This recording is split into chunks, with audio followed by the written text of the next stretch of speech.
हड़प्पा की सभ्यता की खोज का मुख्य श्रेय पुरातात्विक स्रोतों को जाता है। हड़प्पा संस्कृति का उदय ताम्रपाषाणिक पृष्ठभूमि में भारतीय उपमहाद्वीपों के पश्चिमोत्तर भाग में हुआ। इसका नाम हड़प्पा संस्कृत पड़ा क्योंकि इसका सर्वप्रथम ज्ञान 1921 ईस्वी में पाकिस्तान के पंजाब प्रांत में अवस्थित हड़प्पा नामक आधुनिक स्थल से हुआ। सर जॉन मार्शल और सर मार्टिन व्हीलर जैसे ख्याति प्राप्त पुरातत्वविदों ने हड़प्पा की बस्तियों की खुदाई की है। इन विद्वानों ने वहां मिले भौतिक अवशेषों को गहराई से अध्ययन किया। चूंकि उन अवशेषों पर लिखे शब्दों को पढ़ा नहीं जा सका, इसलिए हड़प्पा के लोगों द्वारा प्रयोग किए गए सब शिल्प अवशेषों के अध्ययन के आधार पर ही निष्कर्ष निकाला जा सकते हैं। सिंधु या हड़प्पा सभ्यता का उद्भव। हड़प्पा संस्कृति के उद्भव के संबंध में विभिन्न प्रकार के मत व्यक्त किए गए हैं, जिनका वर्णन निम्नलिखित है। मेसोपोटामियाई प्रभाव का सिद्धांत। इतिहासकारों का एक वर्ग हड़प्पा संस्कृति की उत्पत्ति को मेसोपोटामिया के प्रभाव से उत्पन्न मानता है, जो निम्नलिखित है, जैसे Martin Wheeler, Leonard Woolley, Gordon Childe, sir John Marshall आदि ने। यदि हम मेसोपोटामिया तथा सिंधु सभ्यता की तुलना करें तो देखते हैं कि सैंधव नगर जाल की भांति बुने थे। जहाँ मकानों में पक्की हुई ईंटों का प्रयोग किया गया था, वहाँ जल निकास की उन्नत व्यवस्था थी तथा लिपि चित्राक्षर थी। यदि मेसोपोटामिया को देखें तो वहाँ के नगर उन्नत अवस्था में नहीं थे। नगरों में अधिकतर कच्ची ईंटों का प्रयोग किया गया था। उनकी लिपि किलाक्षर थी। मेसोपोटामिया में मंदिर प्राप्त हुए हैं, जबकि सिंधु सभ्यता में ऐसा नहीं था। अतः यह कहा जा सकता है कि सैंधव सभ्यता के उद्भव में मेसोपोटामिया के लोगों का कोई योगदान नहीं है। दूसरा सिद्धांत है द्रविड़ उत्पत्ति का सिद्धांत। इतिहासकारों का एक वर्ग द्रविड़ संस्कृति को हड़प्पा संस्कृति की जननी मानता है। इसका आधार यह है कि आर्यों के आगमन पूर्व द्रविड़ लोग ही सिंधु घाटी में निवास करते थे और दूसरे हड़प्पा देश क्षेत्र की खुदाई से पाए गए अस्थिपंजर में भूमध्य सागरीय तत्व प्राप्त हुए हैं और द्रविड़ों को भूमध्य सागरीय प्रजाति कहा जाता है। इसके साथ ही कुछ धार्मिक क्रियाकलाप जैसे पत्थर पूजा, शिव और मातृ देवी की पूजा आदि कुछ ऐसी बातें जो दोनों स्थानों पर समान रूप से पाई जाती हैं, लेकिन यह विचार मान्य नहीं है क्योंकि दोनों सभ्यताएं एक दूसरे से तकनीकी रूप से भिन्न हैं। क्योंकि जहां हड़प्पा संस्कृति कांस्ययुगीन नगरीय संस्कृति थी, वहीं द्रविड़ संस्कृति ताम्रपाषाणिक गैर नगरीय संस्कृति थी। इसी क्रम में तीसरा आर्य उत्पत्ति का सिद्धांत। डॉक्टर लक्ष्मण स्वरूप और रामचंद्र के अनुसार सिंधु सभ्यता के निर्माता आर्य थे, लेकिन दोनों सभ्यताएं एक दूसरे से स्वभावतः भिन्न हैं। क्योंकि जहां हड़प्पा संस्कृति नगरीय संस्कृति थी, वहीं आर्य संस्कृति मूलतः ग्रामीण थी। दोनों सभ्यताओं के मध्य काल विभेद भी अधिक है। दोनों की राजनीतिक, धार्मिक और सामाजिक बनावट में भी अंतर है। आर्य लोग घोड़े, रथ और लोहे का प्रयोग करते थे, जबकि उनके साक्ष्य सैंधव सभ्यता में दुर्लभ है। सिंधु सभ्यता से लिपि के प्रमाण मिलते हैं, जबकि प्रारंभिक आर्य संस्कृति में लिपि का अभाव है। साहित्य श्रुतिजन्य है। चौथा, स्थानीय उत्पत्ति का सिद्धांत। इस मत को मानने वालों में Fairservis, Amalananda Ghosh, D.P. Agrawal प्रमुख हैं। अमलानंद के अनुसार राजस्थान के बीकानेर की सोथी संस्कृति से इस सभ्यता का उद्भव हुआ है। अग्रवाल ने लिखा है कि सोथी संस्कृति कोई अलग संस्कृति नहीं थी, बल्कि सिंधु सभ्यता का ही प्रारंभिक रूप थी। रोमिला थापर हड़प्पा सभ्यता के विकास के लिए ब्राह्म पर्वतीय क्षेत्र की ग्रामीण संस्कृति को उत्तरदायी मानती हैं। सिंधु सभ्यता या हड़प्पा सभ्यता का नामकरण। इस सभ्यता के लिए साधारणतः 3 नामों का प्रयोग होता है: सिंधु सभ्यता, सिंधु घाटी की सभ्यता और हड़प्पा सभ्यता। इस सभ्यता के लिए सिंधु सभ्यता या सिंधु घाटी की सभ्यता नाम उचित नहीं है, क्योंकि इस सभ्यता का अत्यधिक क्षेत्र सिंधु घाटी के बाहर है। आधुनिक अनुसंधान से जब यह प्रमाणित हो गया कि यह सभ्यता स्वयं सिंधु घाटी की सीमाओं के पार दूर दूर तक विस्तृत थी, तब इस सभ्यता के सही भौगोलिक विस्तार का संकेत देने के लिए उक्त शब्दावली अपर्याप्त सिद्ध हुई अतः इसके लिए हड़प्पा सभ्यता जैसे भौगोलिक शब्दों के प्रयोग का निर्माण किया गया। पुरातात्विक साहित्य में साधारणतः किसी अज्ञात संस्कृत का नामकरण उस स्थल के नाम पर कर दिया जाता है जहाँ पहले उसे पहचाना जाता है। हड़प्पा सभ्यता शब्द का प्रयोग करते समय इसका अध्ययन करने वाले पुरातत्ववेत्ता केवल प्रचलित प्रथा का अनुसरण कर रहे थे। सिंधु घाटी की सभ्यता या हड़प्पा सभ्यता भारतीय उपमहाद्वीप में प्रथम नगरीकरण का प्रतिनिधित्व करती है। जनसंख्या का घनत्व, आर्थिक गतिविधि, तकनीक प्रगति, उन्नत व्यापार एवं वाणिज्य तथा नगरों का व्यवस्थित रूप में होना आदि शहरीकरण की विशेषताएं हैं जो हड़प्पा सभ्यता में उपस्थित थी। हड़प्पाई नगर जाल की तरह व्यवस्थित थे जो ग्रिड प्रणाली पर आधारित था। हड़प्पा, मोहनजोदड़ो, लोथल आदि स्थल शहरीकरण का महत्वपूर्ण उदाहरण प्रस्तुत करते हैं। प्रत्येक नगर दो भागों में वर्गीकृत था, जिसमें प्रथम पश्चिमी टीला एवं द्वितीय पूर्वी टीला था। पश्चिमी टीले अपेक्षाकृत ऊंचे एवं छोटे होते थे। इन टीलों पर किले या दुर्ग उपस्थित थे। पूर्वी टीले से शहर का साक्ष्य मिला है, जो अपेक्षाकृत बड़ा था। पूर्वी टीले में व्यापारी, शिल्पकार, कारीगर एवं श्रमिक रहते थे। हड़प्पा, मोहनजोदड़ो एवं कालीबंगा में नगर, दुर्ग एवं प्राचीरयुक्त निचला नगर अलग अलग स्थित थे। सिंधु सभ्यता के शहरों में मकान प्रायः पक्की ईंटों से निर्मित थे। कालीबंगा में पकी हुई ईंटों का प्रयोग केवल नालियों, कुओं एवं दहलीजों के निर्माण में किया जाता था। हड़प्पा सभ्यता के प्रमुख स्थल। हड़प्पा 1826 ईस्वी में सर्वप्रथम इस टीले का उल्लेख चार्ल्स मैसन ने किया था। 1850 से 1870 ईस्वी तक कनिंघम ने इस टीले को सर्वेक्षण किया। इसके बाद दयाराम साहनी ने इसे जॉन मार्शल की अध्यक्षता में खोजा 1921 ईस्वी में। सर्वप्रथम जॉन मार्शल ने सिंधु घाटी सभ्यता को हड़प्पा सभ्यता के नाम से पुकारा।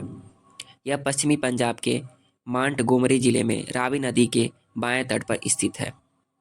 हड़प्पा स्थल दो भागों में, एक पूर्वी भाग में निचला शहर व पश्चिमी भाग में गढ़ी में विभाजित किया गया था। हड़प्पा सभ्यता में मिले महत्वपूर्ण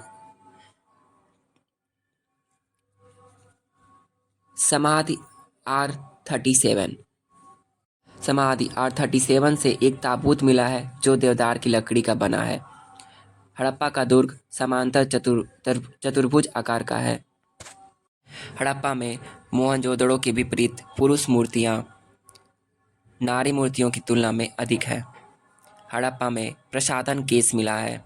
यहाँ से प्राप्त एक मुद्रा में उल्टी खड़ी स्त्री का चित्रण है जो नग्न है, पैर बाहर की ओर फैला है और जिसके गर्भ से एक पौधा निकलता हुआ दिखाया गया है। इस मुद्रा के पृष्ठभाग में एक पुरुष हाथ में हंसिया लिया हुआ दिखाया गया है और कुछ महिला जमीन पर विनती मुद्रा में बैठी हैं। एक मुद्रा पर पैर से सांप को दबाए गरुड़ का चित्रण है। साथ ही एक मुद्रा पर खरगोश का अंकन है। हड़प्पा से छोटी छोटी 23 मुद्राएं प्राप्त हुई हैं, जिन पर एक से एक लेख अंकित है। संभवतः इनका प्रयोग ताबीज के रूप में होता था। मृदभांडों पर मुंद अभिप्राय, ज्यामितीय आकृतियां, मोर अभिप्राय, पहाड़ी की आकृतियां, अंगूठे की छाप, पशु की आकृतियों में लंबे सींग वाले हिरण और बारहसिंगा की आकृतियां पाई गई हैं। यहाँ से गधे की हड्डियां एवं भालू की 2 मूर्तिकाएं प्राप्त हुई हैं, जिनमें शारीरिक संरचनाएं चित्रित की गई हैं। स्लेटी चूने पत्थर की नृत्य मुद्रा वाली मूर्ति मिली है, जिसकी तुलना नटराज से की जाती है। यहाँ से तांबे की बनी इक्का गाड़ी मिली है, जिस पर छतरी बनी है तथा जिसके पहिए ठोस है। यहाँ तांबे का पैमाना भी मिला है। हड़प्पा रावी नदी से घिरा हुआ है। वो आकृतिक वैज्ञानिक असंगतता पर अवस्थित लगता है। मोहनजोदड़ो।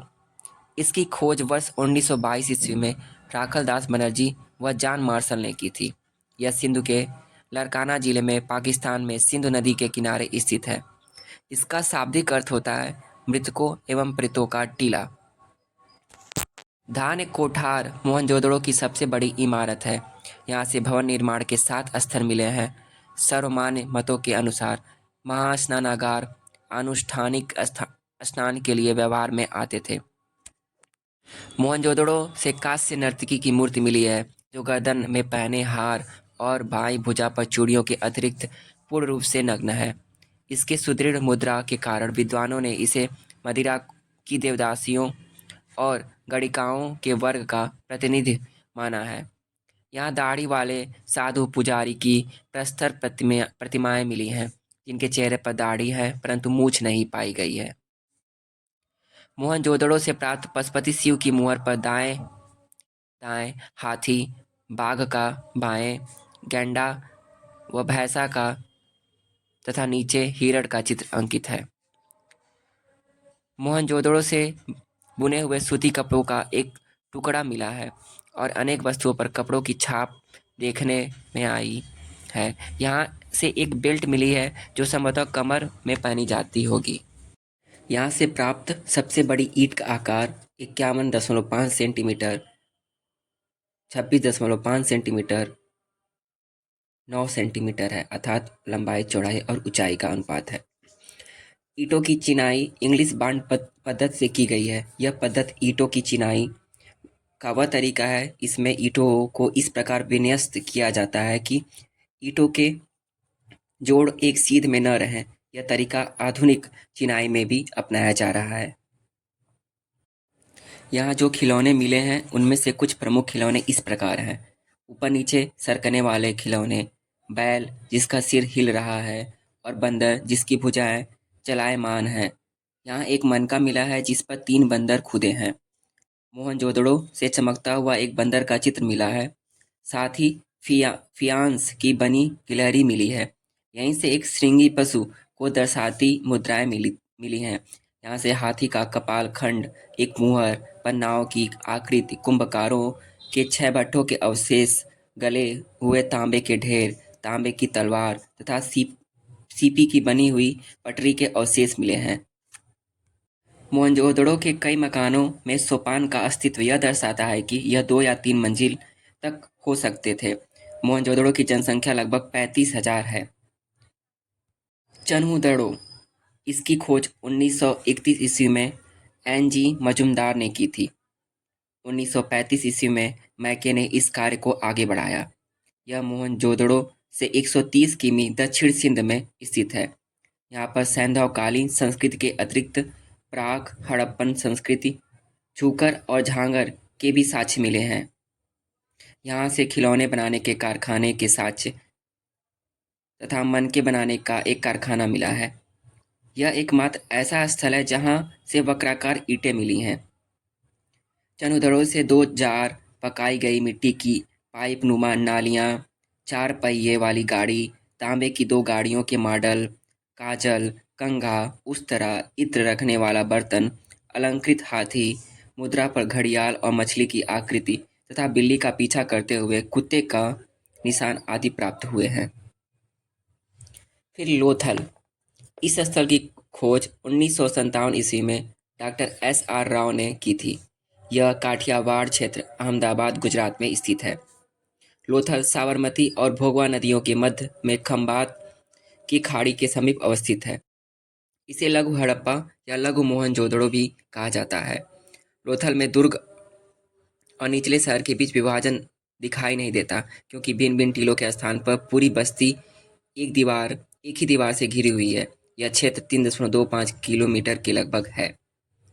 लोथल एकमात्र ऐसा स्थल है जहां से बंदरगाह या गोदीबाड़ा के साक्ष्य मिले हैं, जो पूर्वी खंड में स्थित है, जिसका औसत आकार 214 मीटर गुणे 36 मीटर गुणे 3.3 मीटर है। यह नहर द्वारा भोगवा नदी से जुड़ा हुआ है। समुद्र तट पर स्थित सिंधु सभ्यता का यह स्थल संभवतः पश्चिम एशिया के सभ्यता व्यापार के दृष्टिकोण से सर्वोत्कृष्ट स्थल था। लोथल से नावों के 5 मॉडल मिले हैं। यहाँ से एक ऐसी मुद्रा मिली है जिस पर गोरिल्ला युद्ध का अंकन है। लोथल से फारस प्रकार की मुद्रा मिली है जिसमें 2 मुँहे राक्षस का अंकन है। यहाँ से हाथी दांत का पैमाना मिला है, जिससे ज्ञात होता है कि लोगों को अंक गणित की जानकारी थी। इसके अतिरिक्त लोथल से हाथी दांत, एक बर्मा, कांसे की एक सुई, एक चक्की, 2 पहिए वाला एक खिलौना गाड़ी, रंगोई के कुंड, मनका बनाने का कारखाना वृत्ताकार एवं चौकाकार अग्निवेदिका, बर्तन पर चावल के साक्ष्य, सूती वस्त्र आदि के साक्ष्य मिले हैं। यहाँ से मिट्टी की बनी 2 पशु आकृतियां मिली हैं, जिनकी पहचान गायों से की जाती है। इसके अलावा 3 मूर्तियों से घोड़े के चित्र, एक मृदभांड पर 12 सिंगों की आकृति तथा बत्तख के चित्र वाले बर्तन मिले हैं। लोथल से एक भांड पर ऐसा चित्र बना हुआ मिला है जो पंचतंत्र की कहानी चालाक लोमड़ी का रूपांकन कर सकता है। लोथल एक ऐसा स्थल है जहाँ दरवाजे बगल की गलियों में न खुलकर सामने सड़क पर खुलते थे। लोथल से युग्मित समाधान के साक्ष्य मिले हैं जो संभवतः सती प्रथा के घोतक है। यहाँ से एक ऐसा समाधान मिला है जिसमें सिर पूर्व की ओर और सौ करवट लिए हुए है। लोथल से मम्मी के उदाहरण मिले हैं जो मिस्र के संबंध का परिणाम लगते हैं। कालीबंगा, इसकी खोज 1953 ईस्वी में अमलानंद घोष द्वारा की गई थी। इसका उत्खनन 1961 ईस्वी में वीके थापर और बीबी लाल की अध्यक्षता में किया गया। यह स्थल राजस्थान के गंगानगर जिले में घग्गर नदी, जो अब सूख गई है, के किनारे अवस्थित है। कालीबंगा का शाब्दिक अर्थ होता है काले रंग की चूड़ियाँ। कालीबंगा के दक्षिण किनारे पर एक विशाल दुर्ग दीवार के साक्ष्य है, जिसकी दीवार में 2 विभिन्न प्रकार के ईंटों का प्रयोग यह दर्शाता है कि इस दीवार का निर्माण 2 चरणों प्राक हड़प्पा और हड़प्पा काल में हुआ है। प्राक हड़प्पा कालीन ईंट बड़ी और हड़प्पा कालीन ईंट अपेक्षाकृत छोटी थी। हड़प्पा और मोहनजोदड़ो की भांति दुर्ग और निचला शहर विभाजित था। बीबी लाल के अनुसार हड़प्पा के विपरीत कालीबंगा में निचला शहर भी रक्षा दीवार से सुरक्षित था। कालीबंगा की गढ़ी का आकार असमचतुर्भुज के आकार का है। इस दुर्ग का तोरण संभवतः किसी किनारे पर था। मोहनजोदड़ो की तुलना में यह एक अभावग्रस्त स्थल दिखता है, क्योंकि शहर के मकान कच्ची ईंटों के बने हैं। कालीबंगा से सड़कों को पक्का करने के काम प्रमाण मिले हैं। यहाँ से सार्वजनिक नालियों के साक्ष्य नहीं मिलते हैं। कालीबंगा से अलंकृत ईंटें, एक पल्ले वाले दरवाजे, हल्के निशान, 2 फसलों को एक साथ बोने के साक्ष्य, पक्की मिट्टी का पैमाना, शंख, कांच और मिट्टी की चूड़ियाँ, कपड़ों में लिपटा हुआ उस्तरा, मुद्रा पर व्याघ्र का अंकन आदि के साक्ष्य मिले हैं। कालीबंगा से आयताकार अग्निकुंड वाले प्लेटफॉर्म मिले हैं। यहाँ एक ऐसा प्लेटफॉर्म मिला है जिस पर 7 वेदिकाएं बनी हैं। यहाँ से एक ऐसा शव मिला है जो हड़प्पा सभ्यता के उत्तर दक्षिण के विपरीत पूर्व पश्चिम में दफनाया गया है। कालीबंगा में लोगों ने समाज क्षेत्रों के लिए चपटा खुला मैदान चुना, जो उत्तर पूर्व दिशा में बाढ़ वाले क्षेत्रों में था। अधिकांश समय हवा और पानी का बहाव दक्षिण पश्चिम से उत्तर पूर्व रहता था। सतपथ ब्राह्मण में एक आदर्श कब्रिस्तान की स्थिति इस प्रकार की बताई गई है। बनावली, इसकी खोज 1973 ईस्वी में R.S. बिष्ट ने की थी। यह हरियाणा के हिसार जिले में अवस्थित है। कालीबंगा की भांति इसमें भी 2 सांस्कृतिक अवस्थाएं देखी गई हैं, हड़प्पा पूर्व और हड़प्पा कालीन। कच्ची ईंटों के चबूतरे, सड़कों और मोरियों के अवरोध हड़प्पा कालीन है। यहाँ से सड़कों पर पहियों अर्थात बैलगाड़ी के निशान मिले हैं, जिनके बीच की दूरी लगभग उतनी ही है जितनी आज के पहियों के बीच होती है। बनावली से प्राप्त कुछ अवशेष जो निम्नलिखित हैं: हल्की आकृति का खिलौना, तिल, सरसों का ढेर, मकानों पर मिट्टी के लेप, चालीसों के अवशेष, मन के मातृदेव की लघु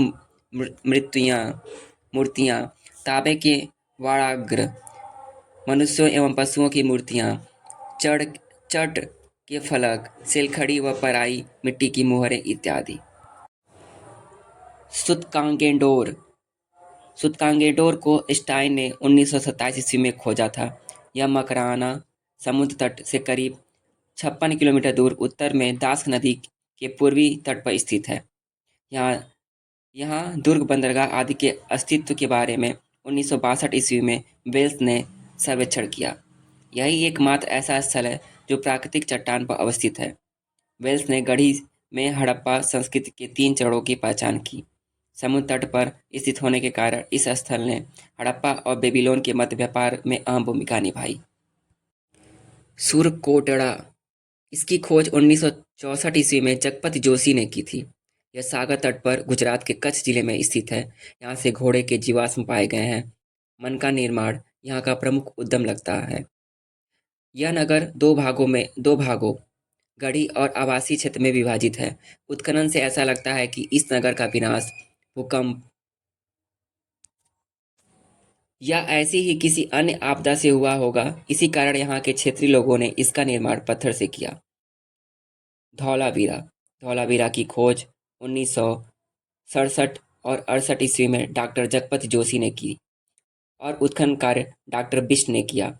यह गुजरात के कच्छ जिले में मानसर और मानहर नदियों के बीच अवस्थित है। राखी गढ़ी की भांति इस स्थल पर हड़प्पा संस्कृति की तीनों अवस्थाएं मिली हैं। अन्य हड़प्पा स्थलों के विपरीत धौलावीरा 3 खंडों दुर्ग, मध्य और निचला नगर में विभाजित है। यहाँ पर जल प्रबंध अति विशिष्ट है। यहाँ पर एक स्टेडियम भी प्राप्त हुआ है। Doctor R.S. बिष्ट के अनुसार इसकी जनसंख्या 20,000 थी। जल के स्रोत सूखने या नदियों की धारा में परिवर्तन के कारण इस नगर का विनाश हुआ था। रंगपुर इसकी खोज वर्ष 1953-54 ईस्वी में रंगनाथ राव ने की थी। यह खोज गुजरात के काठियावाड़ प्रायद्वीप अर्थात सौराष्ट्र क्षेत्र में है। यहाँ से प्राक हड़प्पा और उत्तर हड़प्पा कालीन संस्कृति के साक्ष्य मिले हैं। अधिकतर निर्माण या तो कच्ची ईंटों के हैं या बहुत बड़ी आकार की पक्की ईंटों के हैं। यहाँ सड़कों के किनारे की नालियाँ मोहनजोदड़ो प्रकार की हैं। यहाँ के भांडों को टिपिकल हड़प्पन और रंगपुर क्षेत्रीय प्रकार के भांडों में बांटा जा सकता है। मृदभांडों पर आकृतियाँ इस प्रकार हैं, जैसे छोटे बिंदु, फिर बड़े बिंदु, फिर छोटे बिंदु, फिर बड़े। इस प्रकार समानांतर रेखाएं, पुष्पीय आकृतियाँ, वर्ग, वक्र आदि। यहाँ से प्राप्त वनस्पति अवशेष के आधार पर कहा जा सकता है कि वे लोग चावल, बाजरा एवं ज्वार की खेती करते थे। आमरी यह पहला ऐसा स्थल है जहाँ से सबसे पहले प्राक हड़प्पा कालीन अवशेष मिले हैं। प्राक हड़प्पा कालीन उत्खनन N.G. मजूमदार और हड़प्पा कालीन उत्खनन J.M. केसल द्वारा करवाया गया। ऐसा प्रतीत होता है कि आमरी में सुव्यवस्थित दुर्गीकरण नहीं किया गया था। यहाँ विभिन्न प्रकार के मृदभांड पाए गए हैं, भूरे भांड, काले भांड और धूसर वर्णी मृदभांड आदि। आमरी से 12 सिंगों के साक्ष्य मिले हैं। कोट दीजी इसकी खोज 1955 ईस्वी के लगभग पाकिस्तानी पुरातत्व विभाग द्वारा किया गया। यह सिंधु नदी के बाएं तट पर स्थित है। यहाँ के मृदभांड विशिष्ट प्रकार के हैं और अधिकतर चाक पर बने हैं।